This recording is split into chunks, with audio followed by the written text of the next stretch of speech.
My friend Karen took the picture, and she took lots of pictures that day, but she took pictures of each of the sort of lots of groups of the children, but she actually took pictures of each couple, which was really nice as well, because as I've realised when looking through pictures, there's very few just of us as a couple, particularly when the children come along. So that was, and it was the last picture we ever had taken together. So that was quite significant, yes. We were having a holiday with other families in Rosemarkie, which is on the Black Isle, sort of east of Inverness. And we had decided it was a really lovely day, and we decided we would go to the beach on Dornoch for the day. So we'd all set off in different cars, and because John was a bit of an anorak about cars, trains, etc., we had to go on the ferry, which only took 2 cars, which went from Cromarty. So while everyone else drove round and parked in the car park and got out and started their picnic, we waited an hour on the shore so we could take our turn on the 2-car ferry. And we spent the day on the beach in Dornoch with 3 or 4 other families. That one, I think, because it obviously it's a time of very happy memories, and we really enjoyed the holiday. And it was it was the sort of one that I wanted to have up as a memory. And in fact, it's not, it was him not long before he dies. It wasn't sort of, I suppose, the most flattering one. It wasn't sort of posed, and it was just sitting on a windswept beach, and it was, he was older and he was greying. I mean, I could easily have chosen one of maybe on our honeymoon, or maybe when we were a lot younger, but it just sort of seemed to be the one that seemed meant the most, really, I think. He was 10 years older than me. He was an engineer, automotive engineer by training. And he was very practical, very logical, total opposite to me. He was, I was going to say, quite quiet, but he wasn't particularly quiet, but he was quite quiet socially, really.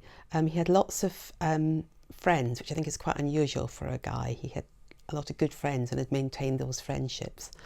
And he liked people. He wasn't sort of the life and soul, but he liked being around people. And he was very generous with his time. He would, particularly I think because he felt it was something he could do because he was so practical. So he was the person who would be forever helping people build things or put sheds up or mending people's fridges, or and he did all those things in the house as well. It's nice to remember those times, and it was nice to, I suppose, sort of, it's almost like honouring him in a way, which a lot of, since he's died, a lot of the time, a lot of the things I do, even when I get irritated by it, I find I'm doing it to honour him, which sounds a bit highfalutin, but it's, even when I'm painting a room or trying to sort out getting something repaired, or I'm doing something in the house or something with the children, I know I'm doing it trying to do the best for him. So, and sometimes I get really cross. I'm like, for goodness sake, John, look what you've done to me. This is really annoying. Why can't I just do it my way? But I don't. I do it the way he would have wanted it done. And that's a little bit like that. It's nice to honour him, I suppose, and to remember. Photographs are very special anyway, aren't they? Because they just help you to sort of go back and remember those times. But yes, certainly for us, I think, to have those photographs is very special because as time goes on, and you're growing up and you're getting older and the children are getting older, you still want to have that person as part of your life, and having them there in a photograph or in albums and looking back at them is really special. And especially, I think, for the children. So Joanna, who's the youngest, was quite little when he died, and it's really important for her because she will only have snapshot memories, really, and it's important that she has those, and she can see the times that she did things with him. So I've got photos of her in the garage with him, sort of crouched down by a wheel arch, fixing something on, well, she's holding a spanner, and he's fixing something, she's in there. And that's lovely because I can say to her, you used to go into the garage with Daddy and do these things. He'd say, this one's going to be my engineer, and it's lovely for her to have those those memories as well, or for me to be able to try and help her with those memories. So yeah, it's really important. I can't say that it's still difficult, because I'm sitting here struggling a little bit, but at this stage things are really positive. You know, we have moved on a lot, and we still talk about him probably every day. You know, at Ellen's wedding, we probably, you know, I think people were probably a bit like, well, there was a lot of mention about somebody who's not been around for 10 years, but actually it never, just because he's not here doesn't mean that he's not a huge part of our lives.